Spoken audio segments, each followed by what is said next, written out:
Bismillah, assalamualaikum warahmatullahi wabarakatuh.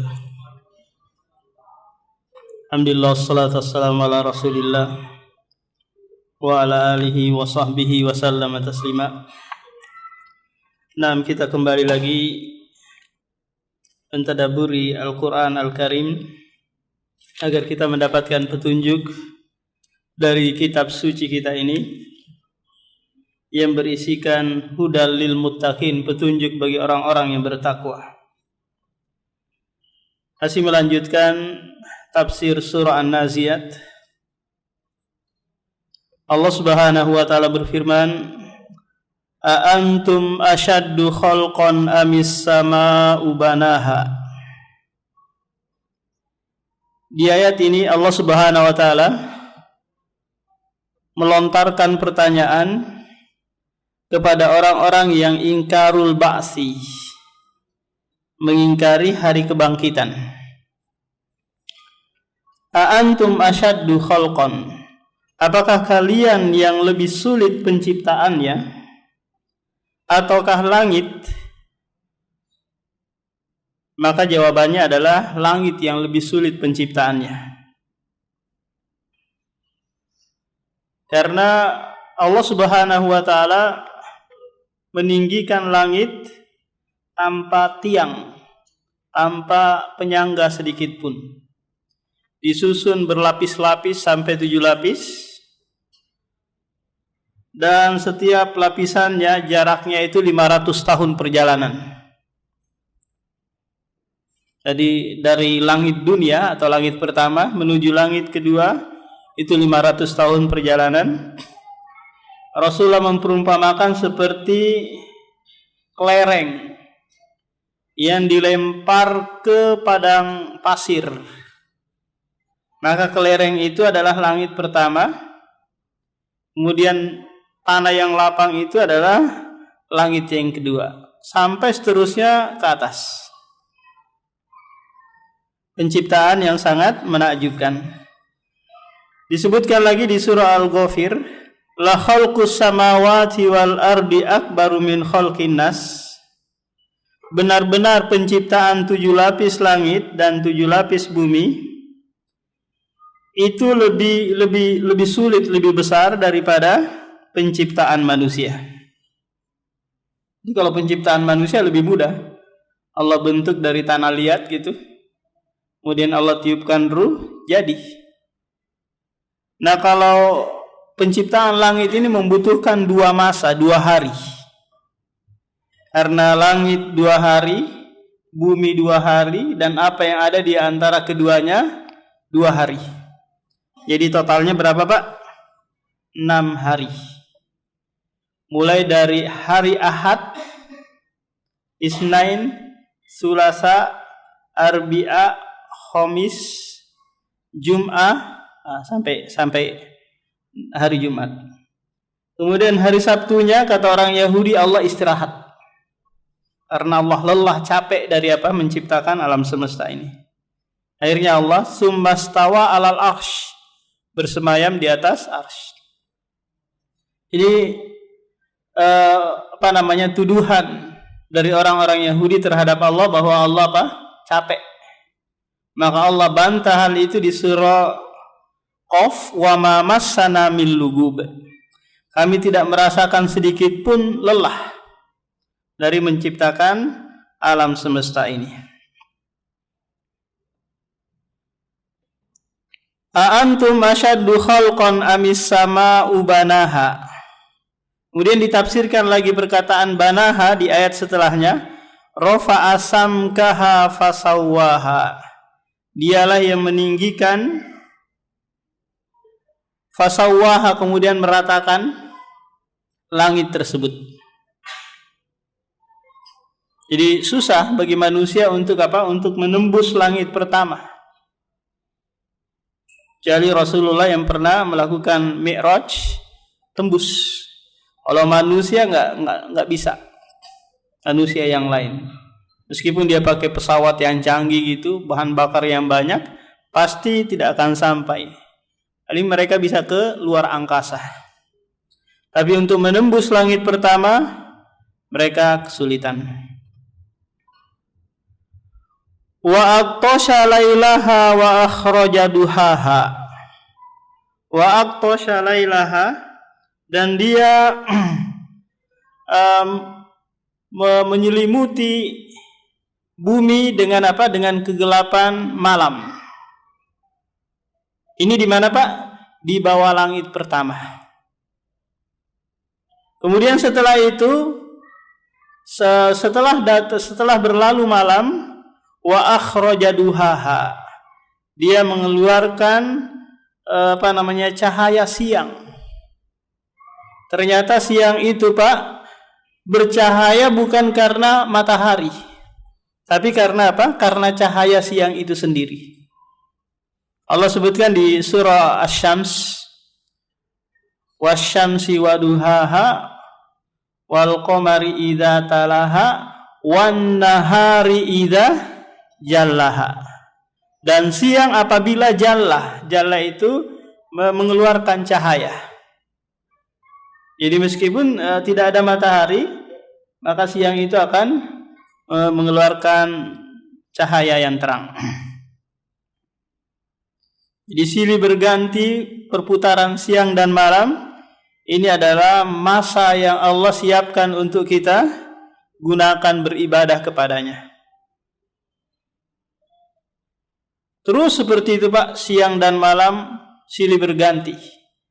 Kapan berakhir? Nanti, ketika datang hari akhir atau hari kiamat. Wal arda ba'da dzalika dahaha, dan bumi setelah itu Allah Subhanahu wa taala buat bumi ini sebagai apa? Dahaha. Apa makna dari dahaha? Ditafsirkan oleh ayat setelahnya. Akhraja minha ma'aha wa mar'aha. Nah, dialah yang mengeluarkan dari bumi tersebut air, wa mar'ah. Mar'ah ini adalah makanur ra'iyah, tempat seseorang itu mengembala hewan ternaknya. Namanya apa, Pak? Mar'ah. Jadi Allah Subhanahu wa taala yang mengeluarkan tumbuh-tumbuhan, tanaman-tanaman yang ada di muka bumi ini. Tanpa kita tebar bibit, siapkan saja lahan kosong, Pak, gitu. Maka di sana akan apa? Muncul biji-bijian, kemudian rumput-rumputan. Karena Allah Subhanahu wa taala yang menumbuhkan semua ini. Allah sebutkan di dalam surah Abasa nanti, yaitu anna sababnal ma'a sabba summa syaqaqnal arda syaqqa fa ambatna fiha habba wa inaba wa qadba. Kamilah yang menuangkan air dari langit ke bumi, kemudian setelah itu kami pula yang menumbuhkan berbagai macam jenis tanaman, rumput-rumputan, buah-buahan, dan seterusnya. Wal jibala arsaha, dia pula yang menjadikan gunung arsaha, kokoh. Untuk apa? Untuk menahan goncangan bumi, agar manusia nyaman hidup di atasnya. Nyaman hidup di mana, Pak? Di atas bumi. Bayangkan, Pak, kalau sekiranya nggak ada gunung, maka sedikit-sedikit goyang.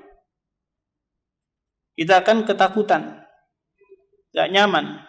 Sementara Allah berfirman, alam naj'alil arda kifata ahya'a wa amwata. Bukankah kami telah jadikan bumi ini tempat yang cukup, tempat yang layak. Jangan sekali-kali cari tempat di luar selain bumi untuk tempat bagi manusia. Mata'al lakum wa li'an'amikum. Kemudian Allah Subhanahu wa taala mengatakan sebagai bentuk imtinan, karunia dari Allah, bahwa semua ini mata'al lakum, kesenangan bagi kalian dan untuk hewan ternak kalian. Jadi Allah berikan gratis. Kalau sekiranya di sana ada tumbuh buah-buahan, mangga dan yang lainnya, Pak, ya silakan dimanfaatkan. Yang jadi masalah kalau sekiranya ada orang nanam mangga, ya kan? Nanam mangga, dia tanam gitu, dia pupukin sampai berbuah lebat. Bagaimana orang lain yang tidak ada andil sedikit pun menanam pohon mangga tersebut, kepengen metik, makan, boleh nggak kira-kira, Pak? Tapi dilihat, kalau sekiranya pohon mangga tersebut tidak ada tanda-tanda pembatasnya, tidak ada pagarnya, maka boleh Bapak makan, tapi makannya di tempat sampai kenyang, jangan dibawa pulang. Syariat membolehkannya, paham? Selama pohon mangga tersebut pohon apa gitu nggak ada pagarnya, nggak ada kawat mengelilinginya. Ini menunjukkan bahwa orang itu mempersilahkan, paham? Mempersilahkan untuk menikmatinya. Bukankah orang yang menanam suatu tanaman kemudian muncul buah-buahan gitu, Pak, dimakan sama burung, sama hewan, sama manusia, itu sebagai bentuk sedekah baginya. Paham? Man yagrisu gorsan, kata Rasulullah, fayakuluhu tayru awul insanu fahuwa lahu sadaqah, maka itu sedekah baginya. Paham? Meskipun enggak izin, itu sedekah baginya. Jadi di dalam syariat kita dibolehkan untuk menikmati mangga atau buah orang, tapi dengan syarat tadi apa, Pak? Tidak dipagari. Paham? Ya mungkin dia tanam di depan rumahnya, nggak ada tanda-tanda pagar gitu, penghalang sih. Menunjukkan bahwa orang itu mempersilahkan, silakan menikmati. Tapi makannya di tempat. Tidak boleh ditaruh di dalam kantong, apalagi diplastikin terus dijual di Pandansari. Paham? Nggak boleh. Makannya di tempat sampai kenyang, setelah itu pergi.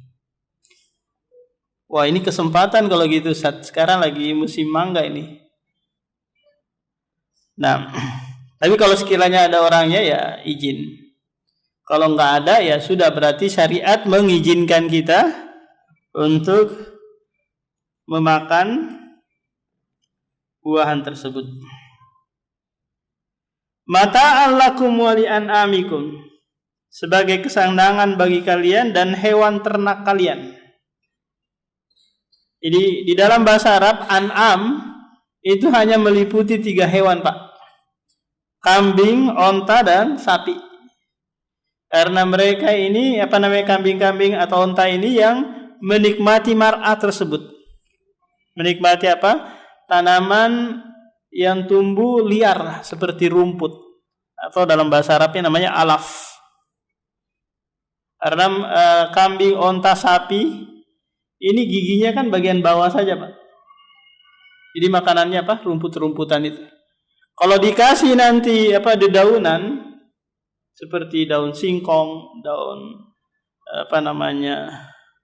daun-daun yang lain lagi gitu. Maka nanti dagingnya nggak enak, terus susunya juga bau, karena dikasih makanan yang bukan anunya dia.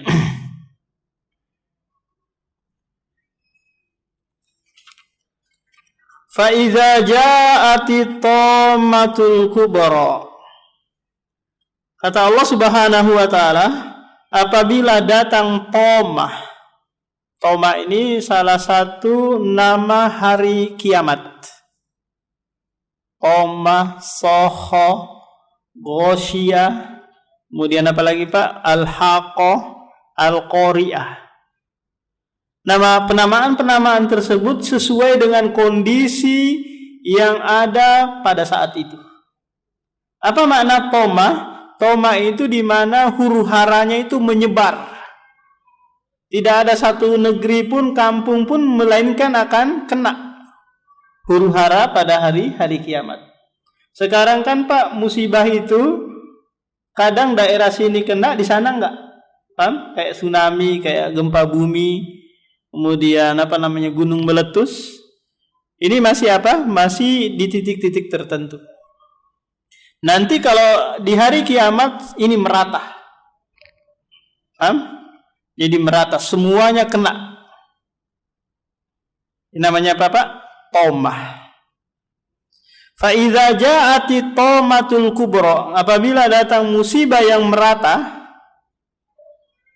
maka di sanalah yauma yatadzakkarul insanu ma sa'a.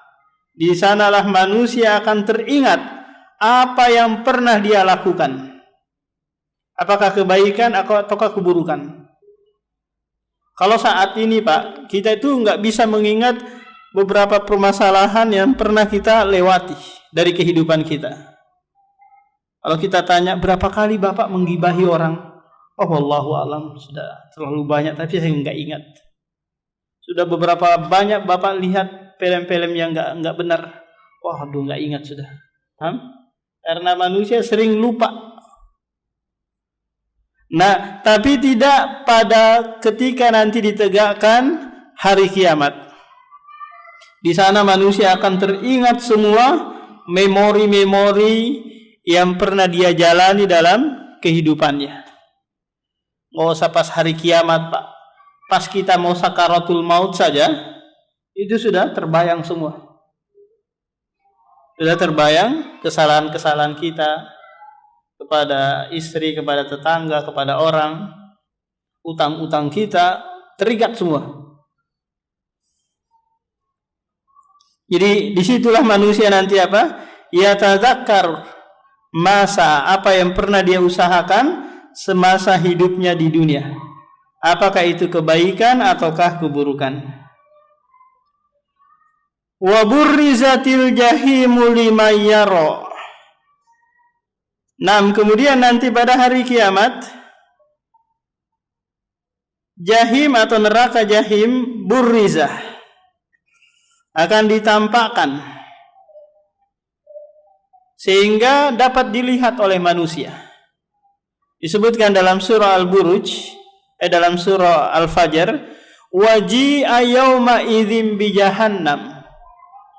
Pada hari itu nanti Pak, neraka jahanam ditarik mendekat ke padang mahsyar, di mana neraka jahanam ini saking luasnya itu ditarik dengan 70.000 tali kekang. Setiap tali kekangnya ditarik oleh 70.000 malaikat. Berapa totalnya itu Pak? 4,9 miliar ya. Malaikat yang menarik neraka jahanam menuju padang mahsyar, agar nanti manusia melihat neraka jahanam.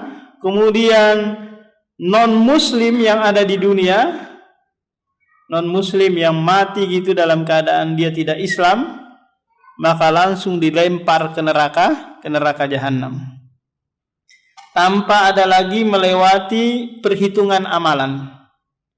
Tidak ada lagi namanya Pak? Hisab, penimbangan, penyebaran catatan amalan, enggak. Karena la hasanati lahum. Mereka tidak memiliki sedikit pun kebaikan. Apakah dia dulunya nyumbang pondok pesantren, bangun masjid, apa saja kebaikannya itu tidak dianggap kalau dia tidak masuk ke dalam Islam. Fa amma man tagha wa asarul hayatad dunya fa innal jahima hiyal ma'wa. Kemudian di 3 ayat ini Allah Subhanahu wa taala menyebutkan ciri-ciri penghuni neraka jahanam. Apa itu? Yang pertama, fa amma man tagha.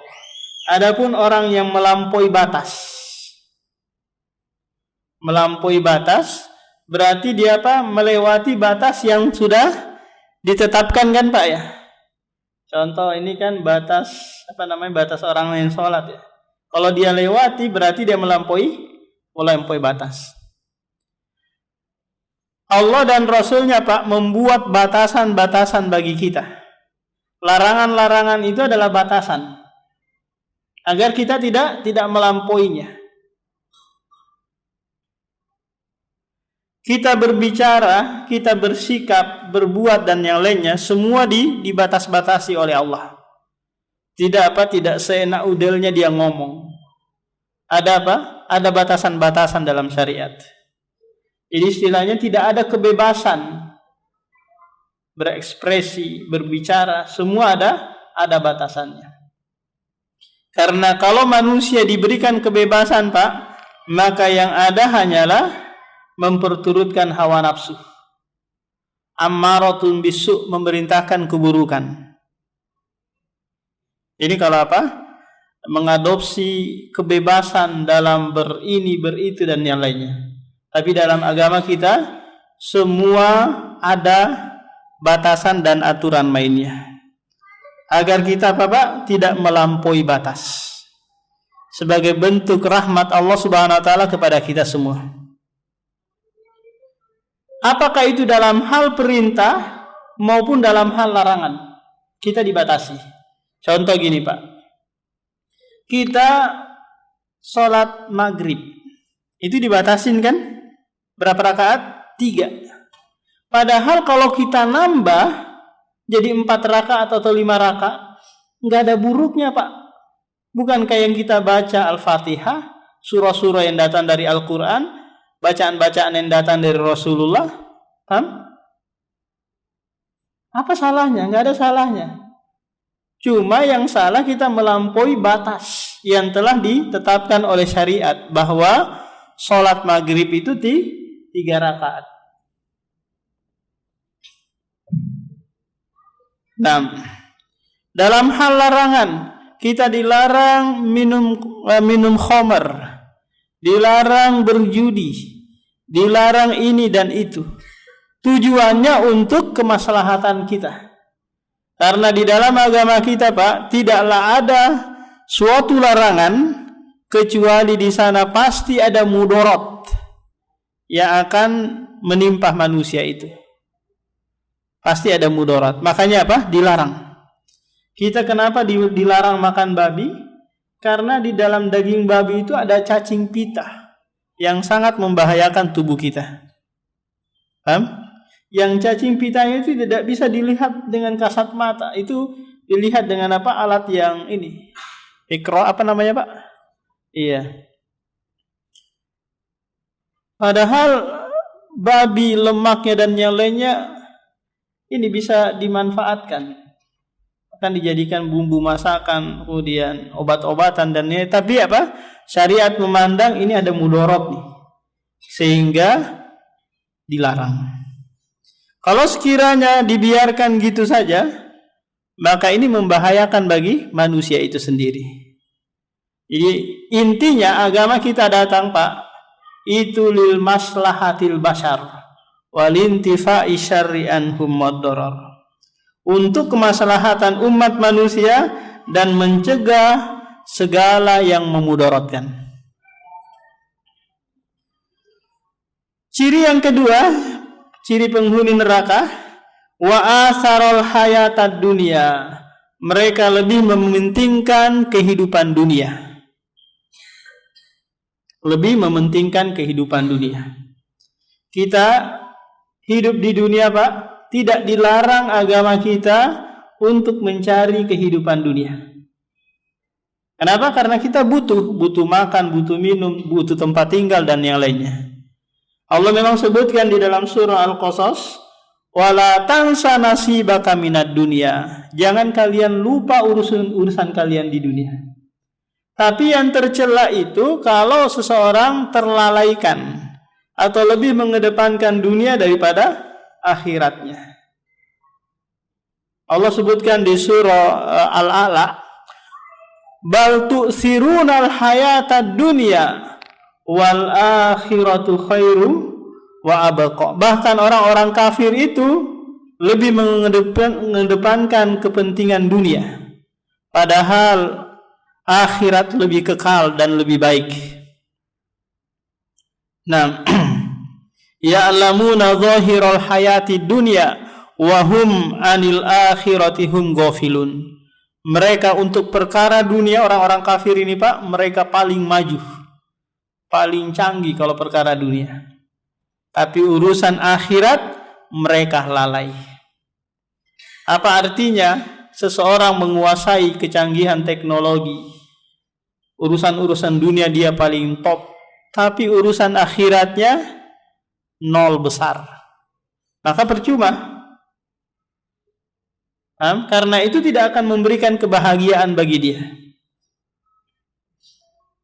Jadi ada suatu kaidah yang berbunyi, Pak. Bunyinya itu isarud dunya mustahabun wa isarul akhirah makruhun. Mengedepankan orang lain atas perkara dunia ini perkara yang disunahkan. Tapi mengedepankan orang lain dalam hal ibadah ini makruh hukumnya. Contohnya gini, Pak. Kita sop pertama itu lebih utama daripada sop kedua kan? Kalau ada orang mengatakan seperti bapak aja depan aja.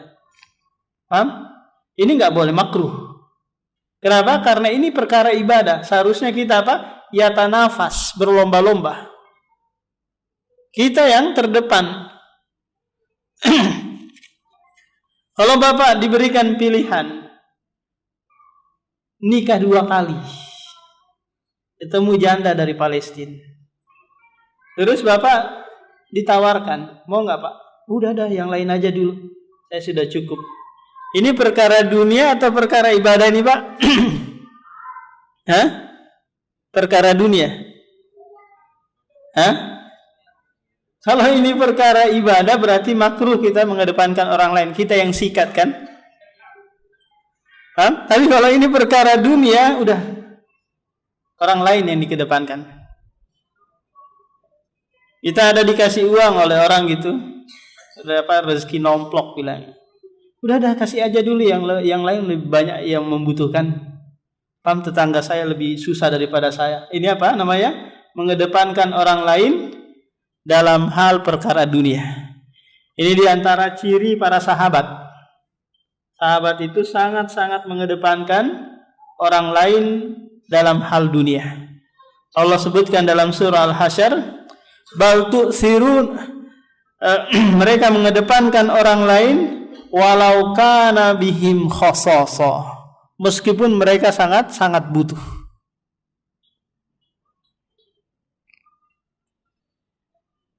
Jadi tercela kalau seseorang mengedepankan dunia daripada akhiratnya. Fa innal jahima hiyal ma'wa. Maka 2 ciri ini saja kalau orang itu membawanya, menyertainya, maka dipastikan jahima hiyal ma'wa. Neraka jahanam tempat kembalinya.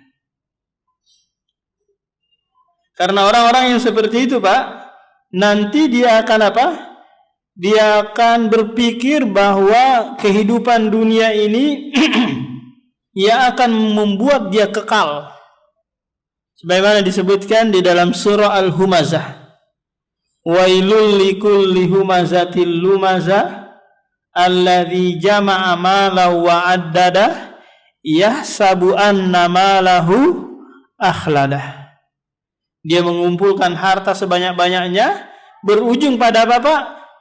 Yahsabu anna malahu akhladah. Dia menyangka bahwa hartanya yang membuat dia kekal di muka bumi ini. Kalau saya sakit, nanti ada dokter yang paling spesial yang bisa mengobati saya. Dia pikir bahwa semua uang yang menjadi tolak ukurnya.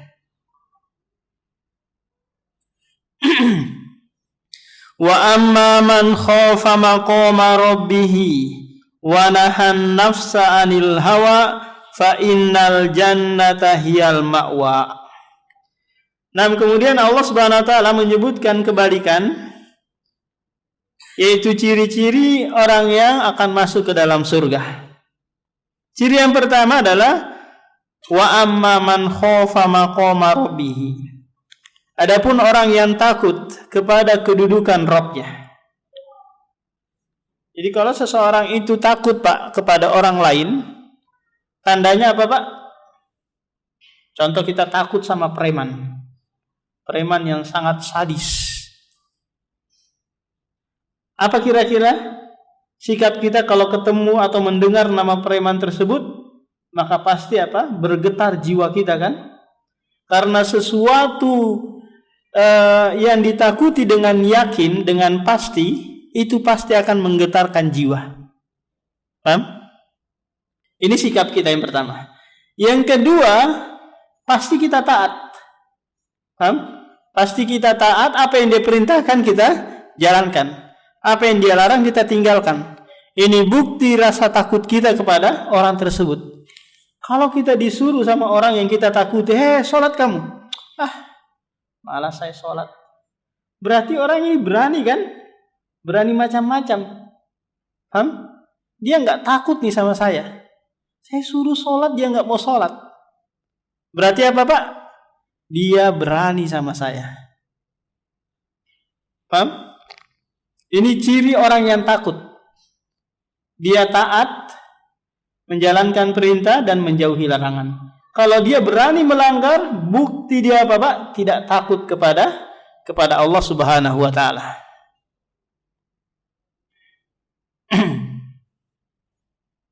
Kemudian bukti yang lain lagi, pasti orang itu mengagungkan, memuji-muji. Gak berani sedikit pun dia mencela orang yang dia takuti itu. Gak berani dia ngomongin di belakang, karena dia tahu bahwa ini pasti dia dengar ini. Orang yang saya takut ini dia dengar. Saya ngomong dikit aja dia tahu. Maka dia gak berani ngomel di belakang, marah-marah di belakang kan Pak. Tapi kalau dia berani mencela, ini bukti dia tidak takut kepada Allah Subhanahu wa taala. Jadi orang yang punya rasa takut kepada Allah Subhanahu wa taala, itu tadi ciri-cirinya. Kemudian yang kedua, wanahan nafsa anil hawa.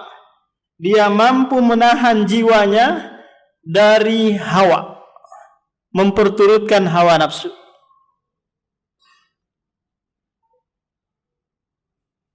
Jadi Allah Subhanahu wa taala berfirman di ayat yang lain, afara'aita man ittakhadha ilahahu hawahu. Bagaimana menurutmu wahai Muhammad, seseorang yang menjadikan hawa nafsunya sebagai Tuhan? Apa maksudnya ini, menjadikan hawa nafsu sebagai Tuhan? Segala tolak ukur kebenaran, kebaikan menurut hawa nafsunya. Kalau nggak cocok, saya nggak mau. Oh ini kayaknya nggak pas ini. Paham? Tolak ukurnya adalah hawa nafsu. Ketika datang ajaran syariat, dia timbang dulu. Entar dulu, saya cek dulu.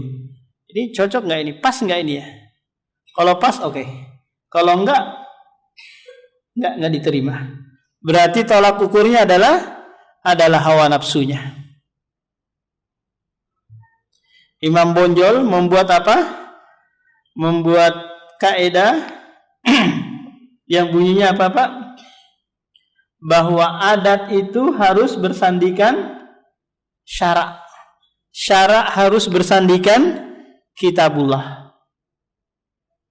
Apa maksudnya ini? Adat istiadat, kebiasaan orang kampung gitu, tolak ukur kebenarannya haruslah syariat, bukan hawa nafsu orang kampung tersebut.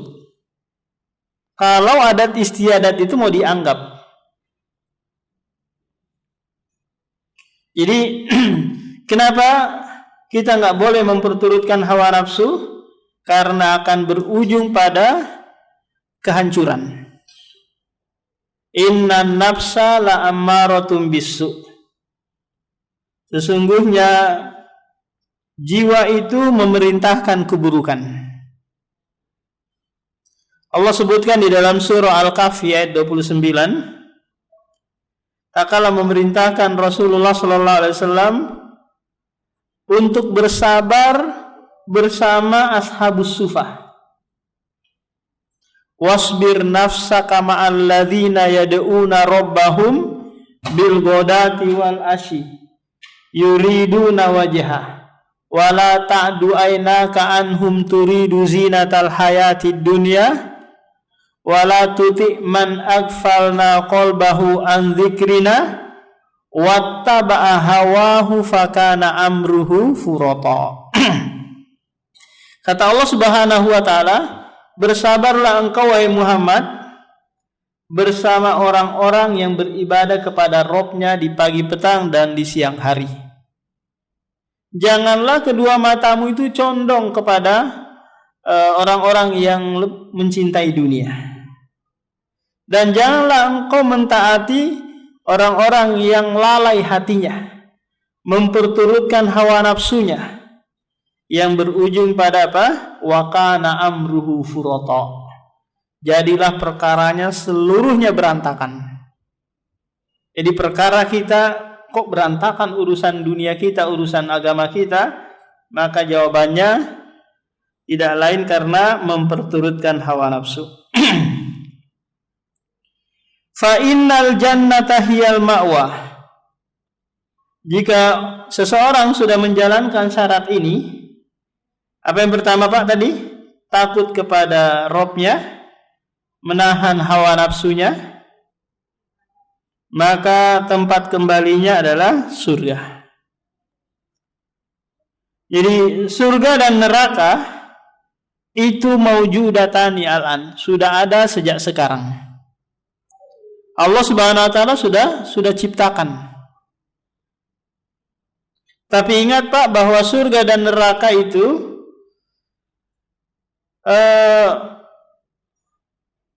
la tafniyani, tidak mengalami yang namanya kebinasaan. Kedua-duanya kekal. Surga adalah tempat kembali bagi hamba-hamba yang taat. Tapi ini bukan apa? Tukar menukar antara kebaikan yang kita lakukan dengan surga, bukan. Tapi ini bifadlillahi wa rahmatihi, dengan keutamaan dan rahmat Allah Subhanahu wa taala. Kata Rasulullah, la tadkhulul jannata bi amalikum. Kalian tidak masuk surga itu dengan amalan kalian.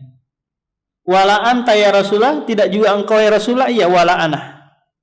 Akan tetapi dengan fadlullah, keutamaan dan rahmat Allah. Apa maknanya? Maknanya itu Pak, kita tidak menukar amalan yang kita lakukan dengan surga Allah Subhanahu wa taala. Karena seandainya kita melakukan ketaatan Pak, mulai dari sejak lahir, sujud, ibadah terus sampai mati, itu tidak bisa menukar kenikmatan yang Allah berikan kepada kita.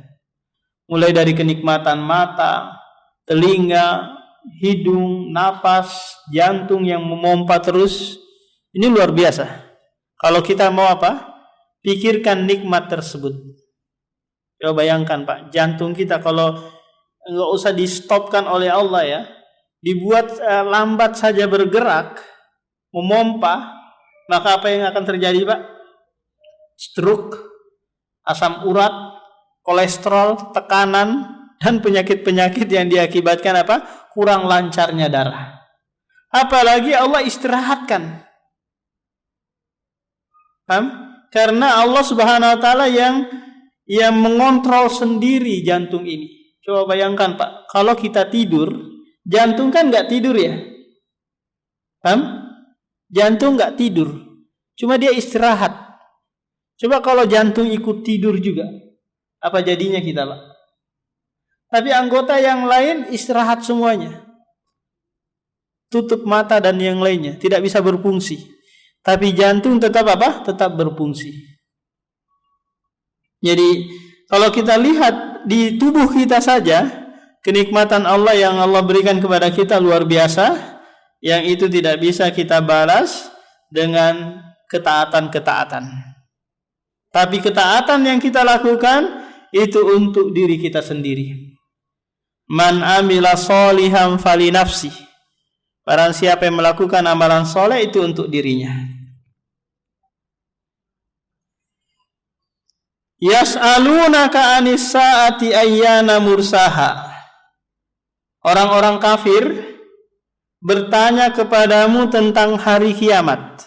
Kapan terjadinya? Tujuannya adalah untuk ngetes. Jadi orang Yahudi, orang musyrik datang Pak ke Muhammad nanya ini tentang hari kiamat ini. Tujuannya untuk ngetes.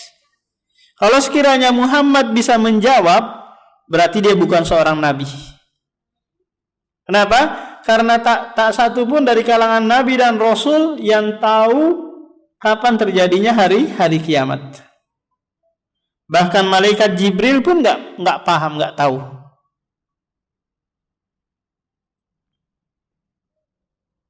Fima anta min dzikroha. Tidak ada hak engkau wahai Muhammad untuk menyebutkan waktunya hari kiamat tersebut. Ila rabbika muntahaha, semuanya kembali kepada Rabbmu ilmunya. Kul innama ilmuha inda rabbi. Innama anta munziru may yakhshaha, sesungguhnya engkau tugasmu adalah munziru may yakhshaha, memberikan peringatan bagi mereka yang takut dan memberikan kabar gembira bagi mereka yang taat. Ini tugas Nabi Muhammad dan tugas para dai, hanya memberikan peringatan atau memberikan kabar gembira. Ka'annahum yauma yarawunaha, seakan-akan mereka pada waktu itu, pada waktu terjadinya hari kiamat, lam yalbasu illa asyiyatan aw duhaha, mereka tidak merasa hidup di dunia ini kecuali hanya sesaat, seperti di waktu siang atau di waktu duha atau di waktu sore, sebentar sekali. Kok sekarang aja kita sudah mulai terasa, Pak? Kok sepekan, seminggu itu cepat banget berlalu ya? Kok tiba-tiba sudah berganti lagi nih, sebentar lagi mau puasa, bentar lagi mau lebaran. Paham? Padahal waktunya 12 bulan. Cuma begitu begitu cepat terasa. Dan itu lebih cepat lagi nanti ketika di akhir mendekati kiamat. Ini akhir dari pembahasan kita dari tafsir surah An-Naziat. Insyaallah pada pertemuan berikutnya di surah Abasa. Ada yang mau ditanyakan, Pak?